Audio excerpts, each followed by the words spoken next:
Well, hello everyone, and welcome to a brand new podcast that we have here called Beyond Sundays, Loving Your Neighbors Well. And so this is a conversational podcast where we want to engage with people in our community about what it really means to love their neighbor well. And we want to kind of talk to people who are actually endeavoring to do this, love your neighbor well. And then what does it mean for them and what does it mean for us? And how as we, as a body of Christ here at New Providence Presbyterian Church, can actually engage in loving our neighbors well. So you're going to be hearing content from a lot of different people in the community over the next few months where we are leaning into the work they're doing, sharing a little bit more about us, but really striving to be a good neighbor and aligning with the mission and vision of our church. So that's a lot what this podcast is about. Hopefully you will enjoy it. And today we are kicking off. Today is our inaugural episode 1. And so we wanted to start off by having a conversation with our senior pastor, Luke Gordon. Yeah. Kyle, it's great to be with you. Yeah. And I'm so excited that you're doing this podcast because, like you said, it represents who we are as a church and who we want to be. So thank you. Yeah. And so we're gonna get into the conversation with Pastor Luke. We're going to start off by kind of letting him share some things about himself, what it's been like so far, being senior pastor at New Providence Presbyterian Church. And then we'll talk about loving our neighbors well. Yeah, sounds good. All right. Yeah, I mean, I love this community. I think I say that a lot, but I really mean it. This church has been such a blessing to my family. The way that people here have embraced us, welcomed us in, and just the little ways that people pay attention, ask about my kids, ask about Julie. We feel really loved and embraced. So it's really fun being here. Great. And I know the sentiment is shared. I mean, you've been remarkable. You've been inspirational, a breath of fresh air. And I love having you kick off this episode about loving our neighbors well, because it's been something that you and I have discussed a lot. Yeah. What does it mean to be the hands and feet? But how do we show up in community in a way that honors Christ, that shows our curiosity, but also creates space for people who don't know Christ, but are looking for hope, that are still wanting to love their neighbor well? How can we provide a platform and avenues for them to do that well? So tell everyone, what does it mean for you to love your neighbor well? Well, I mean, I guess my neighbors have always loved us well. Sometimes with young kids, it feels like we're the ones that need help. And we've just had great neighbors. But I mean, for me, it just makes sense that this is Jesus's plan for his church. And it's so simple. Like, God, what do we want? How do we live out our faith? How do we glorify you and honor you with our lives? And Jesus just gave it to us in such a simple way. Love God and then love your neighbors. And if we do that, then we're on track with what God's plan for us is. And I mean, it's so simple, but it's hard to do because we, as people, we are so inward focused a lot of the times. And so this is just it's a simple step to say, how do we step out beyond ourselves and just show up in the world and love the people that are in our lives? Yeah. So let's dig into that a little bit. Yeah, let's do it.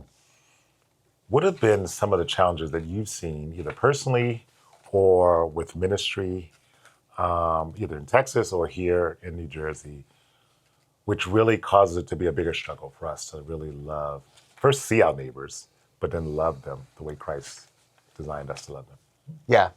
I mean, I think a lot of churches nowadays end up programming, and we create programs, and that's something that we can plan and execute on, and that ends up being cleaner for people. But I think if you love your neighbor, that requires more of a relationship, and it's messier because people's lives are messy. So it's not an easy program. Yeah. It's more of a lifestyle.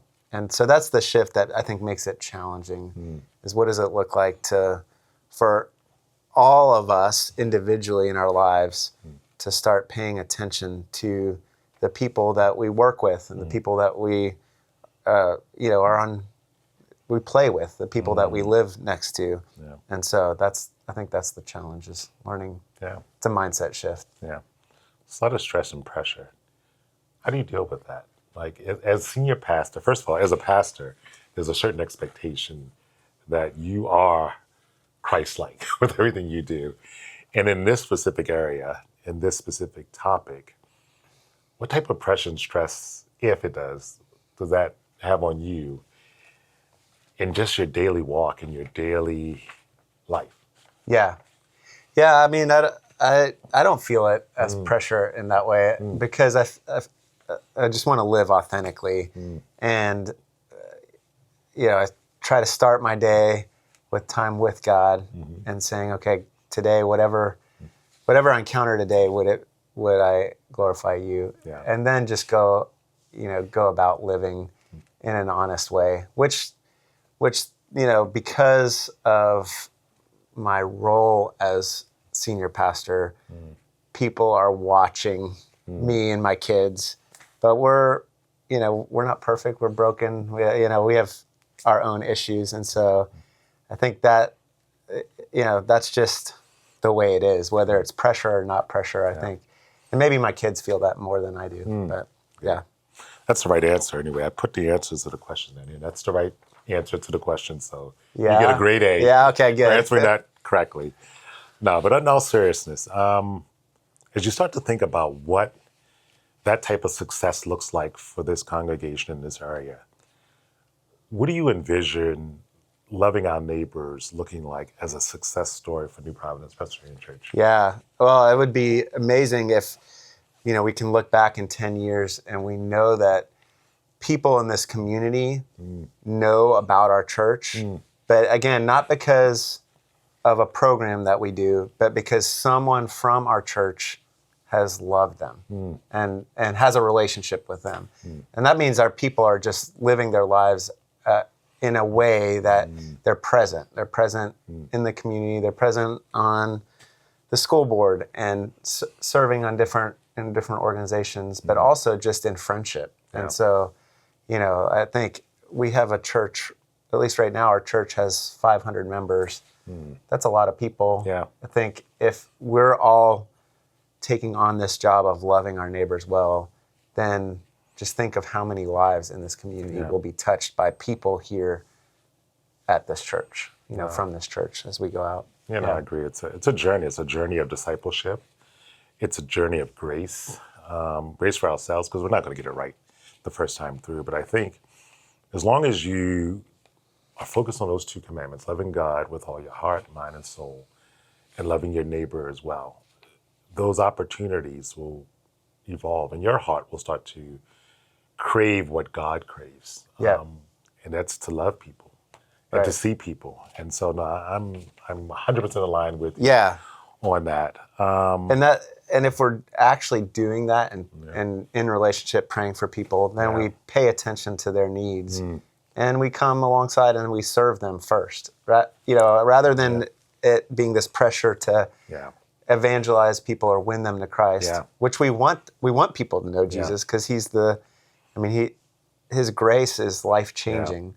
But it starts with just showing up and seeing people, loving them where they're at. And that's why I love your book that you're going to, I think you're going to keep that out throughout the series. Exactly. Everyone will come and see this blessed book. But just, that mindset of how are we going to begin with prayer, just praying for these people, being in a relationship, listening to their needs, having the eating with people. Like, are we just spending time in our daily life? And some of that is intentional. I want to get to know you, so I'm going to initiate either having you at my home for a meal, which is a big step. I mean, that shows a lot of love to people. Or, hey, let's grab a meal out. But it's just that time and investment. And then you're looking for ways to serve people. Absolutely. And eventually, through that relationship and friendship, you're going to share Christ through your life. So, I agree. That's beautiful. Another thought that just popped into my head, and we've been talking a lot about loving our neighbors, but loving them into what? And we had discussions months ago on, are you really getting people to just come to church?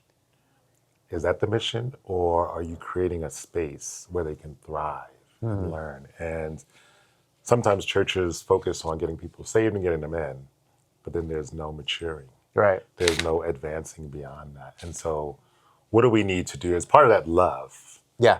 How does that translate into not just seeing them, listening to them, having them accept Christ, but then building them into community? Right. You know? Yeah, I mean, and that's our focus as a church is it's around the question, what kind of people are we sending out into the world? We can ask the question, what kind of church do we want to be, and what kind of church do we want to build? But instead, what kind of people are we sending out into the world? Meaning, what people that have spent time here with us, trying to follow Jesus and know Him and love Him. Then, as they go out into the world, their lives should be shaped and formed by Him. And the way that you handle stress and pressure, we've been talking a lot about that. Yeah, I mean, sure. in our own lives, we have things happen that we didn't see coming and that we didn't plan for. But then, how do we respond in a way that reflects our faith and a peace that comes from God that is beyond us? And Kyle, you live that way, which is awesome. Yeah. I try. It's a journey. It's a journey I'm still on. And, surrendering and allowing God to shape you and form you through trials and challenges in life, it's worth it in the end. It's painful going through it because no one likes pain and no one likes trials. But, being obedient to that and just listening. And I think it does start with a heart of love, loving God and trusting God. And when this vertical relationship is really working, it kind of simplifies things horizontally and gives you a different appreciation for people and a different mindset and outlook. You don't see people the same. You don't see them as your enemy. You don't see them as something to be accomplished or conquered. You see them as something to be loved because He loves you. And so that opens up so many different avenues to love people and listen to people and be curious about people. So having said that, how can we support you in your mission as senior pastor in this community? Yeah. How can we be supporting you with the goal of loving our neighbor well, but really supporting the mission of this church as part of your congregation? Yeah. Oh, man. Well, thanks. I feel like you doing this is like a dream come true because that, Sundays we can control. Yeah. Sundays is like, we have home field advantage because people that are coming here are coming and choosing to be here. And so we look at that as an opportunity to build up the church. This is, how do we equip our church? But then what we can't do is control the rest of the week. And that's why I love like your focus beyond Sundays, because our mission isn't just Sunday mornings. Our mission is to make disciples out in the world, to share Christ beyond the walls of the church. And so even this conversation is supporting that. Like how do we come together on Sundays and have a place that we encourage one another, we build one another up, we add fuel to the fire, and then go out and authentically and genuinely live out our faith in a world by loving our neighbor. So, this podcast is going to be really fun doing that because you're going to, what we want, what Kyle's vision is that the work that's happening out in our community beyond the walls of the church, we want you to see that. And we want our church to know about it because God is alive and at work in our community. And sometimes on Sunday, we can't communicate all that. So this gives us a chance just to see it. Absolutely. Yeah. We're the big white church on the corner. We're a beacon to the community. And what does that mean for us to be that beacon? So as we start to wrap this up, any questions, final thoughts?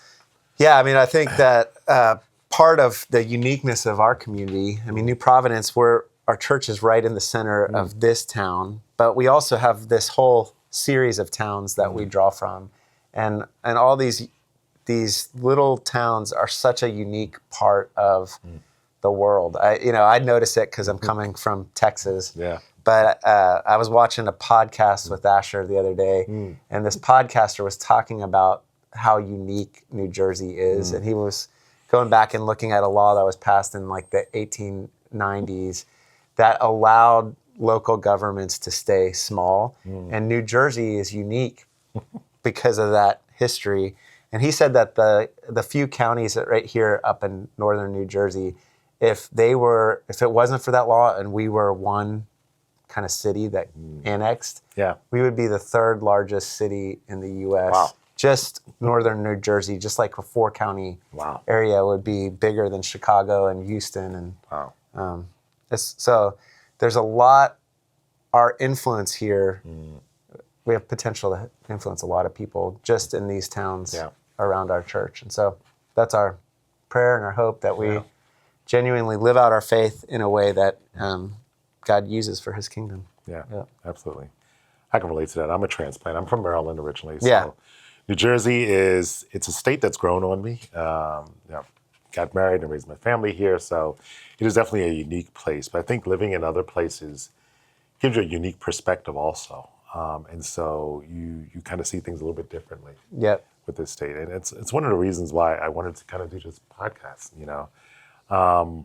is sharing some of the experiences I've had and listening to some of the experiences you've had, listen to experiences in the community of people. And, at a young age, I was told to try to embody being the change you want to see in the world. And that is something I've always tried to incorporate into how I live and respond to people. And when I came to faith, it became even more crystal clear, when I started looking at Matthew 22, 37 to 39, it became crystal clear that the pathway to doing that is through love. And what does that look like to live it out every day? I mean, how can we be difference makers in a world that is, at least in America, is becoming extremely divisive? There's a lot of fear thrown out there that we need to fear people instead of loving people. So how do we show up differently? And spaces where it's not easy to do that. And, I made a commitment a while ago to always focus on love no matter what. And you got to be careful sometimes what you ask for, because the no matter what will come. And challenge, do you really believe what you believe? And so, it's not always easy. And you can't love like that apart from God's strength. Exactly. That kind of love is beyond us, because we get angry and we get offended by people. Absolutely. We feel like what people deserve is not love. Exactly. So to love people that have offended us, or that that in some ways we deem are not worthy of love. And then we show up and love them anyways. That has to be from God, because we, in our own understanding, it doesn't make sense. And that's where, part of what we're doing by loving our neighbor is we're obeying God. Absolutely. And trusting that He comes alongside and gives us that love. That it still is genuine. It's not contrived. But And allowing God to transform your heart, there's nothing more like that. It's letting go anger, letting go hate, and letting that be replaced with genuine Christ-like love and affection for people. It is an amazing experience.